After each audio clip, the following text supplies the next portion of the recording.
Greetings, lovers of lore! Welcome to another installment of the Jhoira lore series. And a special early hello to all of my patrons.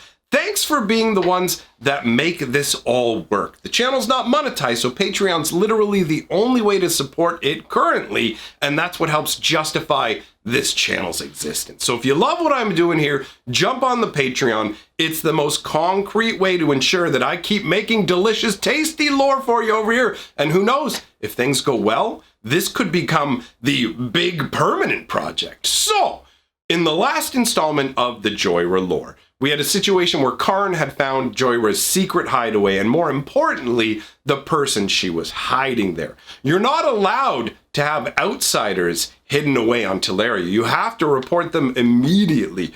Jhoira had not done so because she was infatuated with the man she had found. So after laying her truth out to Karn, Karn swore to her, as she's Karn's only friend, that he would not betray her and let anyone know about the existence of Carrick. So over time, Jhoira started to feel a little bit more comfortable with the hideaway scenario, and then she became truly emboldened, where we get our next installment of the lore starting with Jhoira cuddling up with Carrick, who's actually a Phyrexian sleeper agent. She doesn't know that he's the enemy, but she at this point has literally just smuggled him into the academy. It's the first morning that she is waking up with him there with her instead of off in the hideaway. Now Karn comes barreling through the door.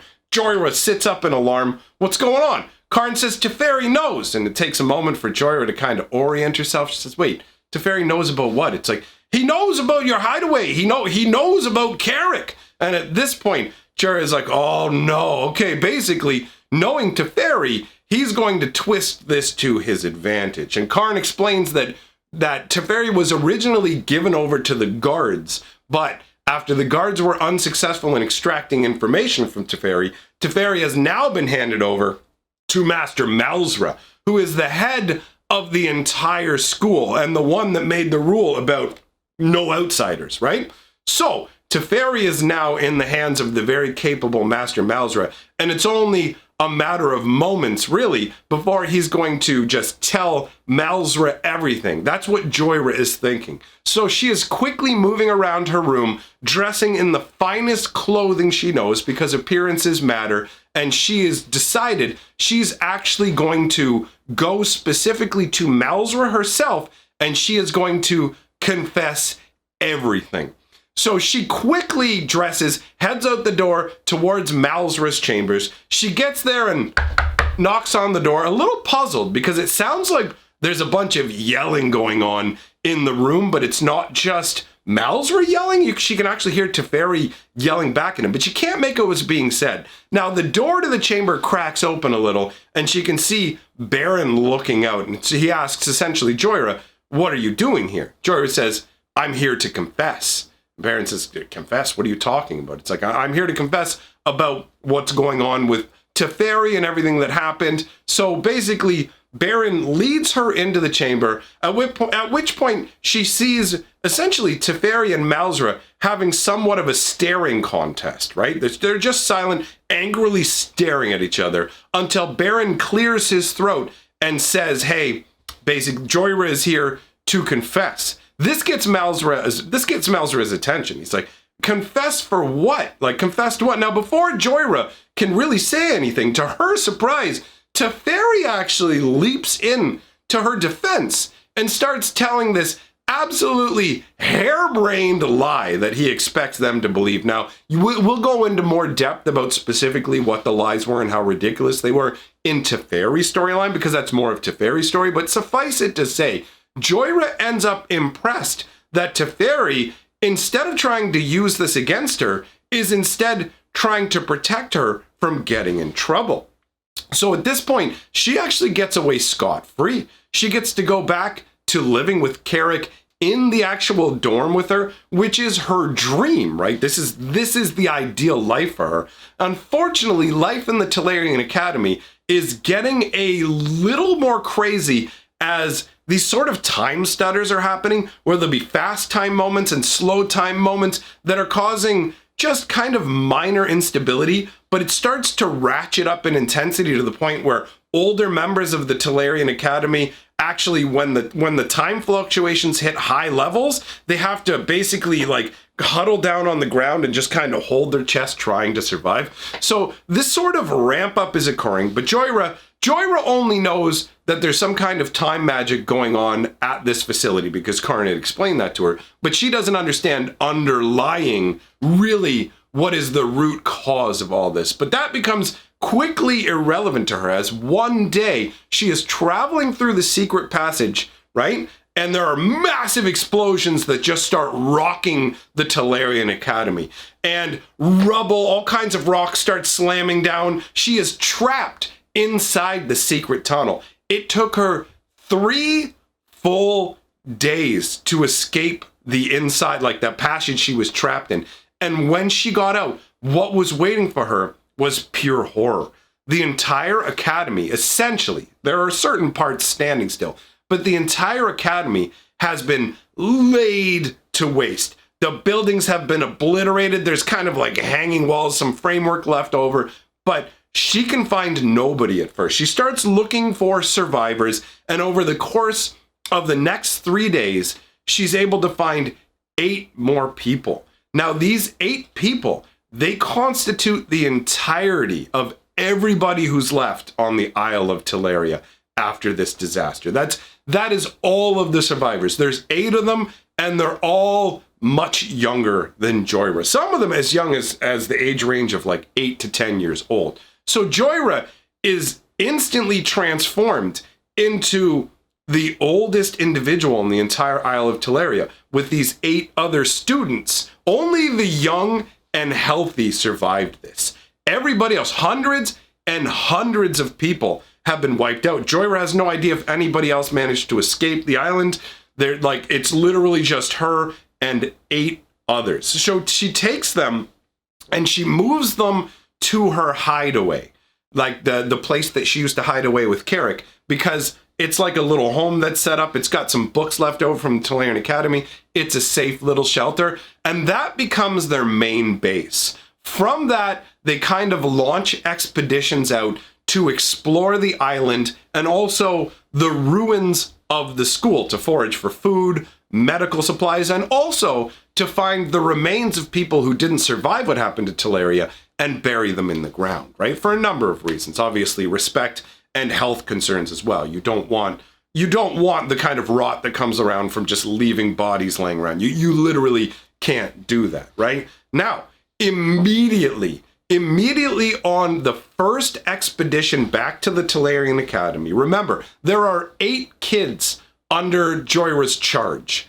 Half of those children were destroyed in the first trip back to the Tolarian Academy. This was their first encounter with the dangers of the school. I mean, there was like regular dangers, like teetering walls and things like that that collapse on you at any moment. But what the real problem were the dangers that weren't obviously visible, specifically time rifts. The explosion on Tolaria was caused by the destruction of a time machine, and it caused massive temporal warping across the entirety of the Tolarian island in a number of different places, in a number of different ways, right? So what happened is 4 of the individuals on this initial expedition were destroyed by time rifts. There are mild time rifts and extreme time rifts, extreme fast time rifts and extreme slow time rifts. And it doesn't matter whether it's a fast or slow time rift. If you enter into one of those, the effects on the body are basically unsurvivable, right? So you will have your blood boiling, your skin will get shredded off, limbs will just go gangrenous or wither away into nothingness in the blink of an eye, and their bodies couldn't take that strain. So it immediately wiped out 4 of the members of the expedition. Now, obviously, the 5 remaining individuals became a lot wiser as a result of this. They learned to see the signals that these time zones existed. And when it comes to extreme time zones, they're the absolute most dangerous and actually also the easiest to determine they exist. So fast time rifts essentially turn into deserts. So the darker and drier a location is, the more extreme the time rift is, because the amount of sunlight that this place gets is very, very limited, right? It doesn't get as much sun. It doesn't get the same amount of rain, because rain comes and goes like that, like that, like that, like that. Same with the sun, right? So you end up with a dark area where it just turns into an arid desert. And on the other hand, extreme slow time zones get insane amounts of sunlight and crazy amounts of rain, where it's basically like just constant bursts of rain coming to the point where these areas get waterlogged. You can see it in the fact that even the trees in those areas are drowning because of how much water there is, and it kind of fills up to the edge of the slow time zone. Water behaves very oddly when it comes to time magic. It's more resistant to time magic, and so one of the things they actually discovered was that there was slow time water that you could drink from particular slow time zones, and depending on how slow the time was there, it could actually slow down your existence in terms of you won't age the same way, which is pretty interesting. The slow time water from those zones would be a thick, more viscous sort of thing, but when you drank it, it would stop your aging altogether, which in all honesty is one very nice upside of these time rifts, but mostly it's just pretty much all like downside. Some of the slow time rifts are so slow that the original fires from the explosion of Tolaria are still actually ongoing. You can see the actual explosion still happening. And one of the saddest things they discovered while exploring the island was that Teferi was still alive, but that he's trapped in one of these slow time rifts. Jhoira found him on her own on an expedition, and she basically freaked out, right? At this point, like, Teferi had redeemed himself to a degree by standing up for her. Also, he's essentially a survivor, but trapped inside the slow time zone, and she knows exactly what that means. For Teferi, only a split second has happened. He's literally still trapped in the original destruction of the Tolarian Academy, which is mind-blowing. He's on fire. And Jhoira's sitting there lamenting this, going, what can I do about this? Like, how can I help him? And she realizes, you know what, if I take this heavy cloak that I'm wearing and I soak it in water, I can throw it up above the time rift. It'll fall into the time rift and settle down on top of Teferi, extinguishing the flames. Now, she goes ahead and does this. The progress of the cloak falling actually takes years in and of itself. But that really, at the end of the day, Jhoira knows that's not going to be enough, because once Teferi, like, you know, basically makes it through the initial blast and looks outwards into the area that's around the slow time zone, he's going to make towards it. And as soon as he hits the barrier of the time rift, he's going to be ripped apart. So that was one of the most heartbreaking discoveries of all. He's this close, but there's nothing that can be done for him. They did find another individual, however, that managed to stumble out of a time zone. A time rift 5 years, 5 full years after the initial destruction of Tolaria. They've fallen their way into like this pattern of life or whatever. They find a fused time and slow zone. They had actually found it before, but they found that out of nowhere, an old man stumbled. He just stumbled out of the slow time, like the slow time rift. There was a slow time rift and a fast time rift that were fused together. He stumbles out of this time rift, still alive, but when he went into it, he was 12 years old. He's been trapped in there for 5 years since the destruction of the Tolarian Academy. He was 12 years when it happened. When he came out of it, he was gray-haired and insane. The experience had broken his mind and aged his body to the point where he was already elderly. Now, his name was Darab, and he ended up joining up with the group.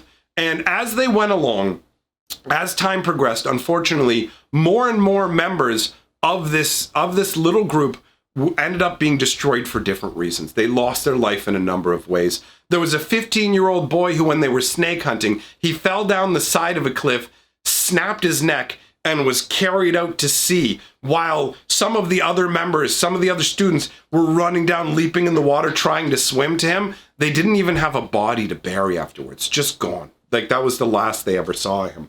And they managed to go a few more years before they lost a couple more members of the group, where unfortunately 2 18-year-olds who were only little 11-year-olds when this initial blast happens, they had found love. They fell in love with each other, but something happened. Maybe it was just being trapped on Tolaria, make you a little screwy. You know what I mean? There's only a few people and the island is incredibly dangerous. So they basically pulled a Romeo and Juliet and ended themselves. And at this point, all that was left was Jhoira, Darab, and this other woman who was obsessed with growing these little rose bushes. That's what she was focused on to maintain her sanity, right? So shortly after, she caught some sort of illness that just withered her away. So they had to watch her slowly fade out of existence. Now, her roses kind of spread wild around the island, which was a nice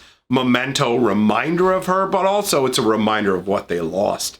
So this leaves poor Jhoira alone with only Darab, a crazy old man. Basically, what Darab liked to do was spend his time laying out on this big sandstone slab out in the sun. Think about like a lizard sunning itself. You know how they just lay out in the sun because they're cold-blooded and like to feel the heat? Well, Darab spent most of his life in a fast time zone in the darkness. And so as a result, he very much loved being in the sunlight. Now, sadly, one day a rattle started to develop in Darab's chest, and 3 months later, he was gone. And Jhoira, at that point, was left completely alone. The only survivor, the only prisoner on Tolaria. In the most technical sense, she had found a couple of different time rifts that had people in them. But those time rifts were so accelerated that those people couldn't come out. Entire civilizations had built themselves up in there, but they may as well have been on a completely different plane of existence for how inaccessible they were. There was no way to communicate with the individuals that were in there, so this doesn't provide anything mentally for somebody who, we need the presence of other people around. You will lose your mind if you are, if you're solitary, you will lose your mind. And that's what started to happen to Jhoira. Her sanity started to just shift away, right? And she thought, she basically missed the people from the island, but she considered those people companions, never a true friend. Her only real friend in her entire life was Karn, and he was gone. And Jhoira, while she was 28 years old at this point, physically looking and in all ways actually 22 years old because of the slow time water, regardless, she's 28 years old. But she still feels like a girl. She doesn't feel like an adult because with her people, the Gitu, you have to go on a vision quest to officially be considered a woman. So she is essentially, in her mind, going to spend the rest of her life forever as a child. And she didn't even get to experience true love because it turned out that Carrick was a Phyrexian sleeper agent who never loved her at all. And it was all false. So Jhoira at this point has resigned herself to being forever alone. And she looks at the island as if now, almost it's her child. She's going to protect and defend it. She started to get really paranoid about anybody coming to the island. And then she started to laugh at herself because of that, because she realized she was emulating Master Malzra, the one who originally created the Tolarian Academy and decreed nobody would be allowed to come to the island that he didn't bring there. So in a way, she was acting just like him. She dubbed it Malzra's malaise. And she moved past that to a degree, but she still did consider the island to be her home, and it was her duty to protect it from being despoiled, right? So she started to go out and build different kind of traps around the island, gathered up a number of different things to just try and make it easier for her to protect the island. So she gathered up the resources to make crude stone arrows like Carrick used to. So even though the relationship didn't work out for her, she did benefit from gaining knowledge on how to create some weaponry that she could use to defend the island. So she had essentially resigned herself to this existence when off in the distance, she could see a white-bellied ship. Now, this was 10 years after the destruction of the Tolarian Academy. So at first, she thinks invaders. And then as the ship comes closer, she starts to recognize the signs that this is actually an expedition from the people who managed to escape Tolaria. So people did survive what happened on Tolaria, had escaped, and were now returning on a gigantic ship called the New Tolaria. Now, Jhoira had mixed feelings at this point, right? She's like, this island is hers. She started to become unhinged. She doesn't want anybody to spoil the island, let alone the people who are originally responsible for the destruction of the island. So she watched from afar. She made her way down to where the ship was gonna be landing, and she kind of watched from afar as they docked, ended up disembarking a bunch of students. The students all head off in different groups to meet with tragedy. Jhoira saw, like, based on where they were going, she knew the one group was just doomed, and they never ended up coming back. In fact, every group of students that was sent out lost at least one member. So she watched them departing, all like, oh yeah, we're here to take the island and we're gonna make this place better. And we're gonna fix the, heads raised high, past mistakes shall be righted sort of thing. And they all came back to the ship with like hangdog expressions after being destroyed. And a part of Jhoira wanted to reach out to them to like stop this from happening originally, but there was another part of her that felt like vengeful, and this is what you get. This is what you deserve. Welcome to a small portion of what my life has been for the last 10 years. So ultimately she sits there waiting by the waterside, keeping her eye on the ship, but not making her presence known, deciding if she actually wants to engage with these people or what she's gonna do.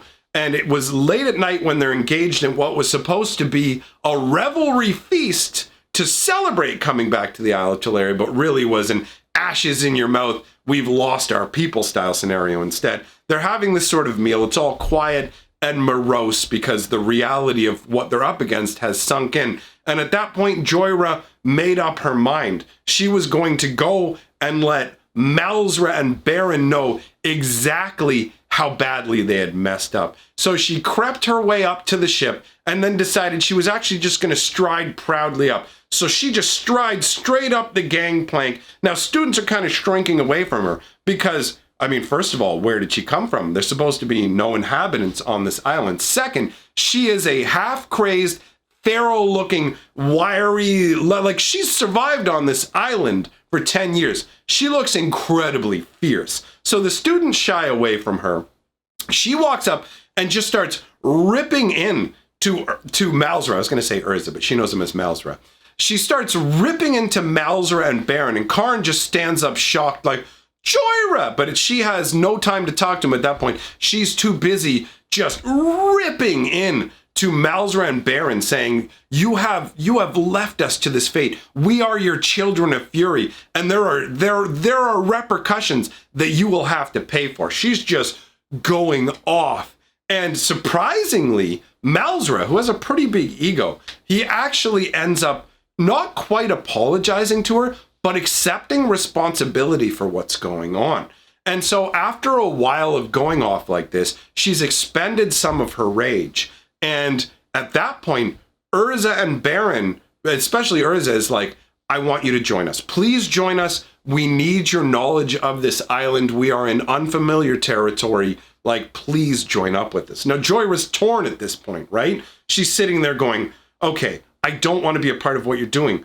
But at the same time, if I don't help you, more lives are going to be lost. And on top of that, and this is something she really didn't want to admit to herself, she was incredibly lonely. And there was this ball of fear deep down in her stomach that they would actually just turn around and sail away from Tolaria and leave her there alone with her slipping grip on sanity.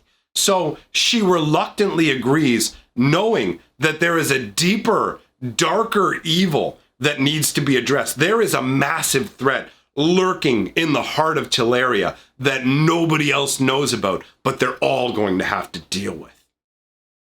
All right, my friends, thus ends this chapter of the Jhoira lore. It is getting intense. I am absolutely loving these stories. Let me know if you enjoyed this. Let me know what you think about what I'm doing down in the comments below. If you enjoy the lore and you do want to see more, genuinely consider joining the Patreon. It's currently the only way that this channel is funded, and this is a side project, and if it turns out there's not enough interest, I won't be able to continue doing this. Now, this isn't like a, you better pay me, or I'm like, it's not meant to come across in the like, in the like, I'll take this away from you, but I'm going to be real with you and treat you like adults.